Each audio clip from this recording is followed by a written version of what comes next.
नमस्कार, STB UP में आपका स्वागत है। आपके साथ मैं हूं खालिद हसन। आज बात यूपी में चल रहे चुनावी दंगल की करेंगे और उस दंगल में सबसे पहले बात करेंगे उत्तर प्रदेश के सीएम योगी आदित्यनाथ की, जिन पर जिम्मेदारी प्रदेश में दोबारा भाजपा को लाने की है।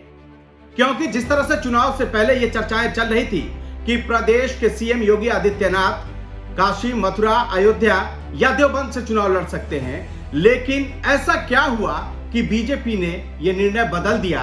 धर्मनगरी न काशी से उन्हें मैदान में उतारा, न अयोध्या से उन्हें मैदान में उतारा और न ही उन्हें देवबंद से उतारा गया और न ही प्रयागराज से भी जो उतारने की चर्चाएं हो रही थी मैदान में कि योगी यहां से चुनाव लड़ेंगे, वो वहां भी पार्टी ने रिस्क नहीं लिया। आखिर ऐसा क्या हुआ? तो थोड़ा सा इसको समझने के लिए आपको यह समझना होगा कि कुछ दिन पहले जिस तरह पार्टी में सपा ने स्ट्राइक किया, कई मंत्रियों और विधायकों को अपने पाले में लाया, क्या उसके बाद उत्तर प्रदेश का सियासी समीकरण बदल गया है? क्या उसके बाद से बीजेपी घबरा गई है?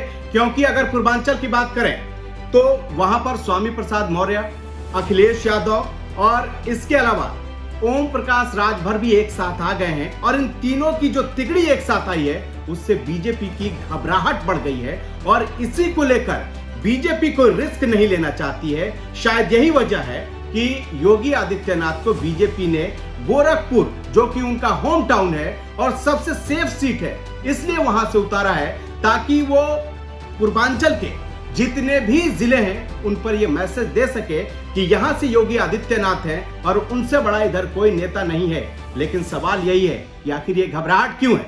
उत्तर प्रदेश में चुनावी रण जारी है। एक दूसरे पर वार पलटवार का दौर भी चल रहा है, क्योंकि अगर आप पूर्वी भारत से आ रहे हैं तो आपको दिल्ली आने के लिए यूपी से होकर गुजरना पड़ता है। रात भर ट्रेन यूपी में चलती है तो फिर देश की राजधानी दिल्ली पहुंचती है और सियासी ट्रेन को भी दिल्ली पहुंचने के लिए यूपी से होकर ही गुजरना पड़ता है। साफ है कि 2022 ये तय करेगा कि दिल्ली पर आगे किसकी हुकूमत होने वाली है, क्योंकि जो यूपी जीतेगा वही दिल्ली में 2024 के लिए रास्ता साफ करेगा।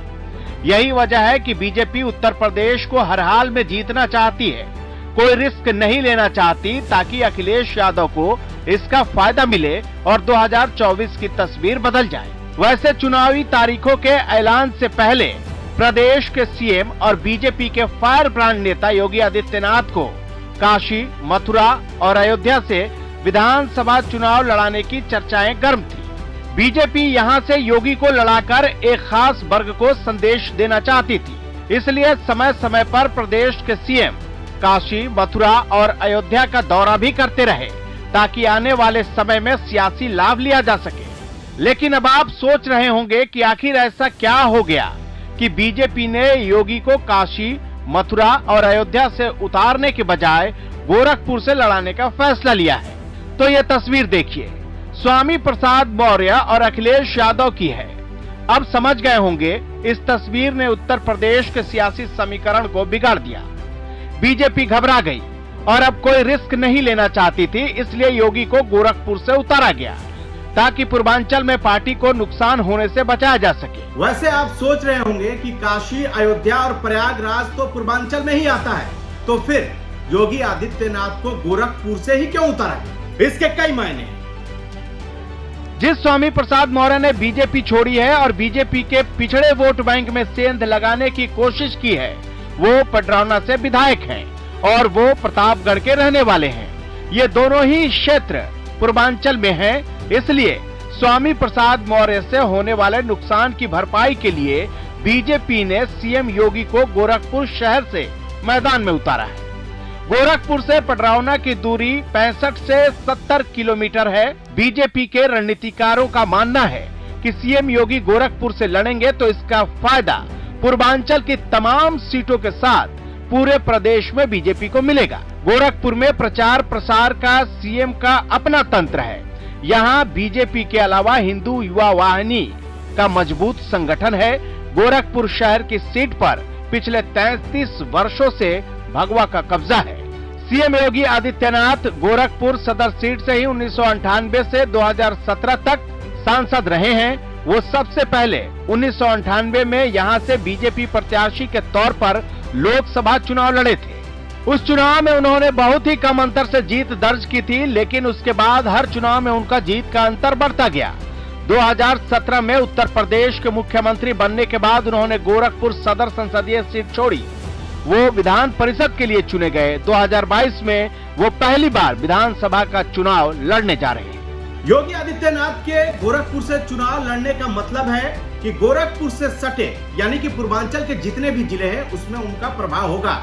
चाहे गोरखपुर की बात करें, देवरिया की बात करें, कुशीनगर की बात करें, मऊ की बात करें, बलिया की बात करें, बनारस की बात करें, जौनपुर की बात करें, या फिर गोरखपुर से सटे बस्ती, गोंडा, सिद्धार्थनगर की बात करें, ये सारे जो जिले हैं, या अयोध्या की बात करें, ये सब गोरखपुर के आसपास ही 100, 200, 250, 300 किलोमीटर के आसपास है।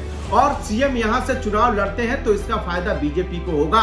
लेकिन वही है कि जब से ये तिकड़ी एक साथ आई है, विपक्ष की तिकड़ी एक साथ हुई है, बीजेपी की घबराहट इस बार कुछ ज्यादा ही दिखाई दे रही है, जो कि 2017 में नहीं थी।